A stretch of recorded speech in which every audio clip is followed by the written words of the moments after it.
సొరకాయతో సర్వపిండి లేదా తప్పాల చెక్కలు లేదా అప్పచ్చులు, రకరకాల పేరుతో పిలువబడే ఈ ఈజీ హెల్దీ స్నాక్ని ఎలా చేసుకోవాలో చూద్దాం. ఒక లేత సొరకాయ తురుముని 2 కప్పుల వరకు తీసుకున్నామండి. ఫస్ట్ ఆ తురుముని ఒక మిక్సింగ్ బౌల్లోకి వేసుకొని అందులో సన్నగా తరుక్కున్నటువంటి ఉల్లిపాయ ముక్కలు, పచ్చిమిర్చి ముక్కలు, అలాగే సన్నగా తరుక్కున్నటువంటి కరివేపాకు, 2 టీ స్పూన్ల వరకు జీలకర్ర, 1 గంట ముందు నానబెట్టుకున్నటువంటి 1 గుప్పెడు పచ్చిశనగపప్పు, రుచికి సరిపడా ఉప్పు, అలాగే కొంచెం కారం. ముందు ఇవన్నీ బాగా కలిసేలా కలుపుకొని ఆ తర్వాత 1 కప్పు బియ్యపిండి, 1 కప్పు జొన్నపిండి వేసి బాగా కలుపుకోవాలి, నీళ్లు వేయకుండా. చపాతీ పిండి కన్నా కూడా కొంచెం సాఫ్ట్గానే కలుపుకోవాలండి. దానివల్ల అప్పచ్చులు పైన క్రిస్పీగా లోపల సాఫ్ట్గా ఏ ఏజ్ వాళ్ళైనా తినడానికి వీలుగా ఉంటాయి.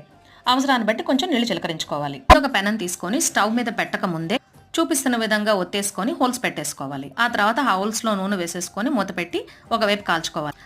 ఒకవైపు కాలిన తర్వాత మళ్ళీ తిప్పి రెండో వైపు కూడా కాల్చుకోవాలి. ఈసారి మూత పెట్టాల్సిన అవసరం లేదు. పెనం వేడెక్కిపోతుంది కాబట్టి తర్వాత వేసే అప్పచ్చులకి హోల్స్ని మేము ఇలా కవ్వం తిరిగేసి పెట్టుకున్నాం. వేడి వేడి అప్పచ్చులు రెడీ.